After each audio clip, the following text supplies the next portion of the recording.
got your timeline with you. You got it? I should in the front. That front middle zipper?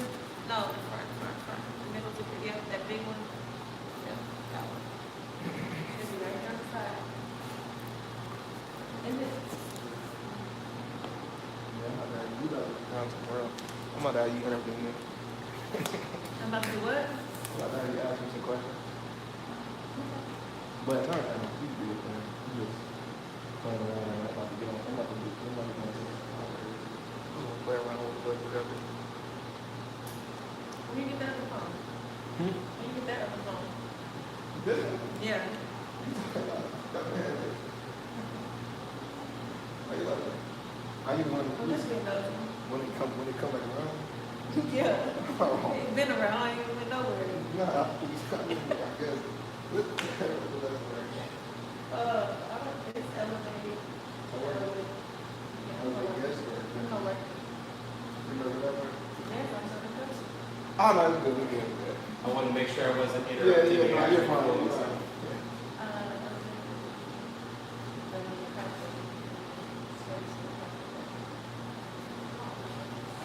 I share it? I'll share it. There you go. Yeah, if I come out here and People be doing different little things. I don't want to interrupt something that's like, now we got to record this over again or edit somebody out of it. Yeah, just having fun a little bit with some content, doing different things. Good. Just trying to be creative. I think this is a good view. It's a great view. So I wanted to try to do some promo. I did an interview. This is my twin sister. So I did an interview with her. Yep. And just to promote it differently, I think it'll look nice. I think she'll like it too. Very nice. Very nice. Yeah, content's a fun business. I've been in content for, I'm going to say, 6, 7 years now. Oh yeah. So, What's something that you feel people underestimate when it comes to content? Or don't think that they have to do when it comes to content? yeah, that's a great question. So, I think the local, national, and international content reach is completely changing with how Google is surfacing search for AI mode. And so, like, if you have a local business, we actually just built this for one of the CEOs that I work with, funded SaaS company that we work with. Owning your local search is easier now than it's ever been in history. And what we did is we took all of the market signals, all of the keywords, and all the questions, and we dumped it into an app that we created that just connects to their iPhone camera. And every single day it pushes a new topic for them to talk about. And we actually have interview content with them and web content, a bunch of other things that actually educates the script. So we built an agent for this that educates the script. And they just jump into the app on a daily basis while they're walking down the street or, whatever. And they film the answers to the questions that we put in the app on. So they just literally, hey, I got, whatever, and they film it. And we go through and we edit and post it and all that. And local search, now that you can connect your Google Search Console directly to your website sitemap, you can win across, let's say you want to own the Indianapolis market for whatever your sister does. It's easier now than it's ever been to win in that space because somebody that's in Chicago, Illinois, who's searching for that service will get exactly get you. So it's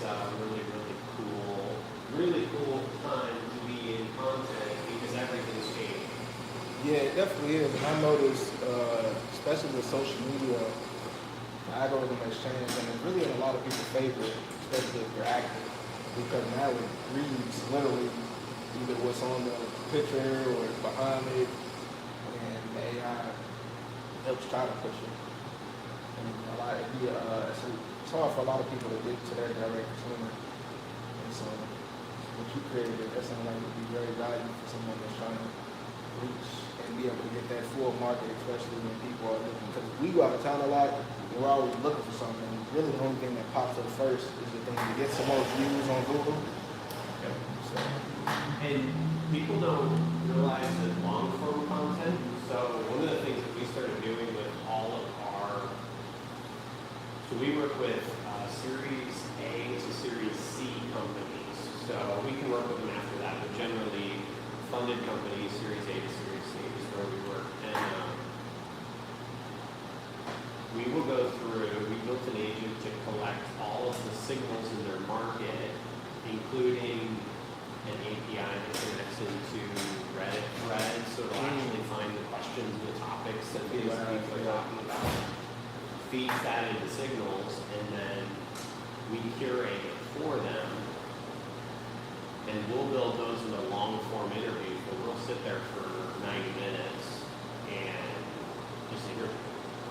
with those questions. So then when they get all the questions that people ask, yeah.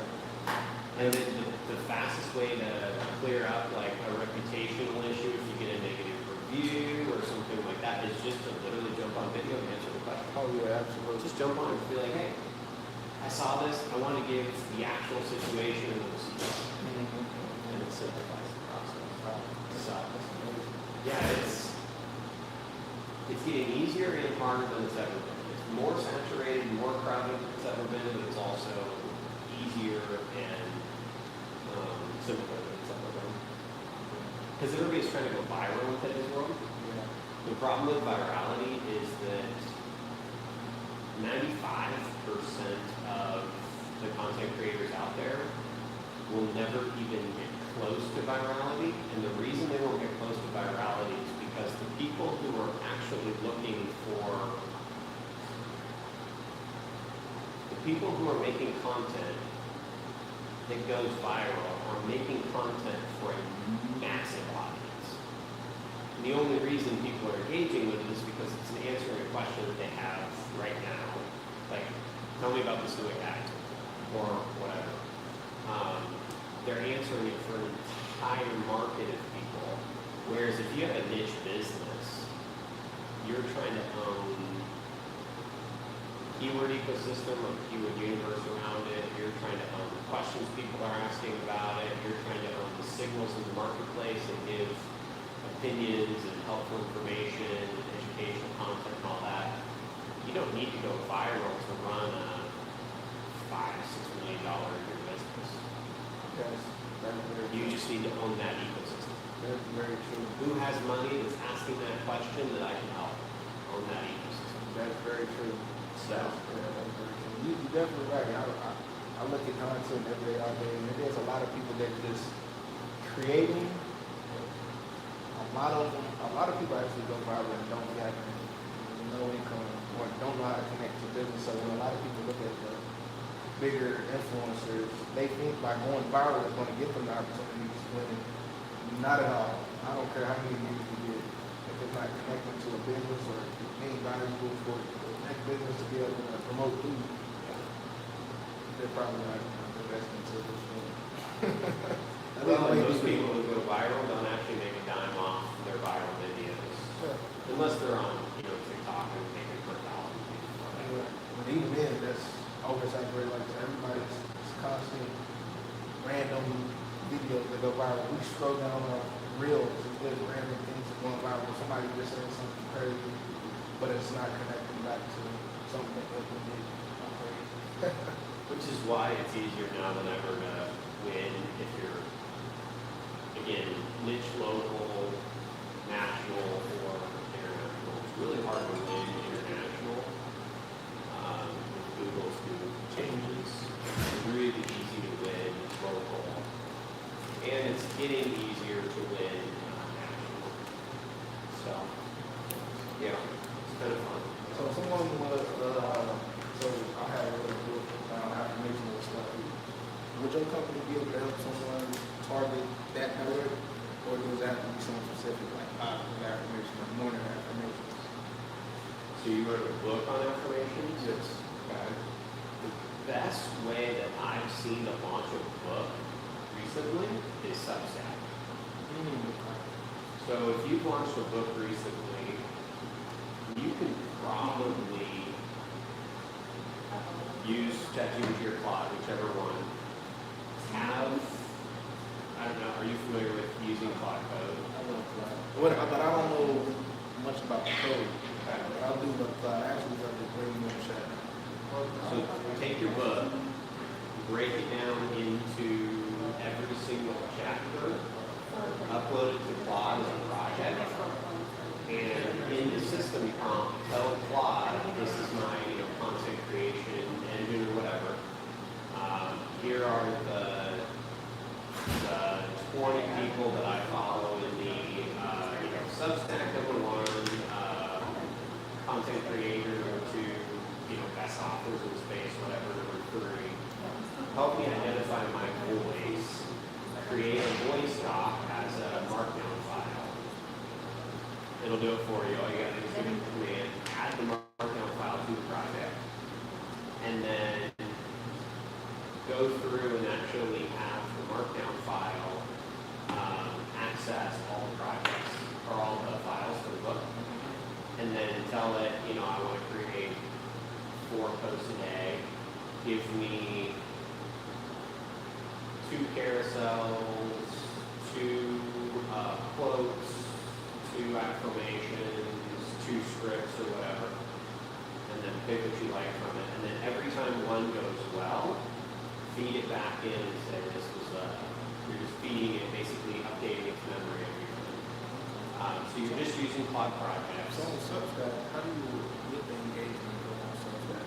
Is it Just feed directly from your Instagram, your Facebook, your TikTok, whatever to Substack. Yeah.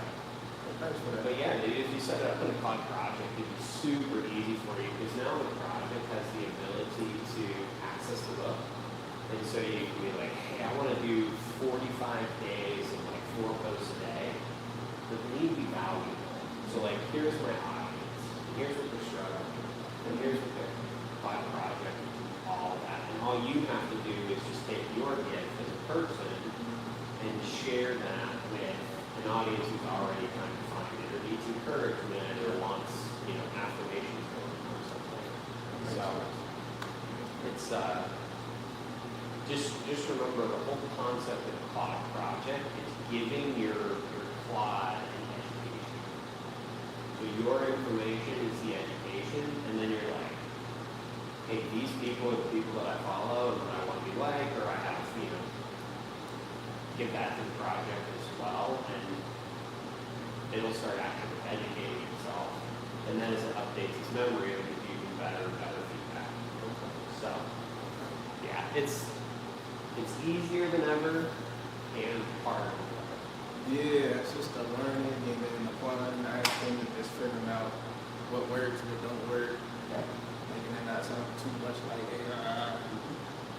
It's actually really easy to tell it not to sound like AI now. What you do is take your voice transcripts, the way you communicate, voice notes on an iPhone or something, and then find somebody online who you're like, we communicate the same way. And so for me, there's 2 people online that I communicate, 2 authors online that I communicate most accurately like. And I pulled book transcripts and chapter downloads and talks and all kinds of other things that these people have done, and I dropped it in and I said, okay, there's 20 conversational structures in here. This is the way they communicate, this is the way they answer questions, this is the way they do this or that. And Claude will replicate that, and if you play with it for a while, you can tell it, exclude all of the AI detection indicators. So exclude it's not this, it's that. It's not X, it's Y. It's one of the core ways that Claude communicates. It's not content creation, it's winning the market. Totally AI. And so eliminate those things. And you just build a list. Okay. Put it in your Claude project, eliminate those things. Eliminate those things. Every time you see another one that it just keeps repetitively doing, add it to the Claude project. Don't say that. Yeah. find okay, a that better makes way. sense. Yeah, that makes sense. Well, thank you so much. It's like a kid. You're just educated. Yeah, that's time to go. What's your name? Danny, Damon. come on, good to meet you. Nice to meet you, sir. Nice Good to meet you. Good luck with your filming, your creation. Yeah, thank you, man. Yeah, absolutely. Yeah, you know that's what I put in it. Yeah. That's funny. You know, A lot of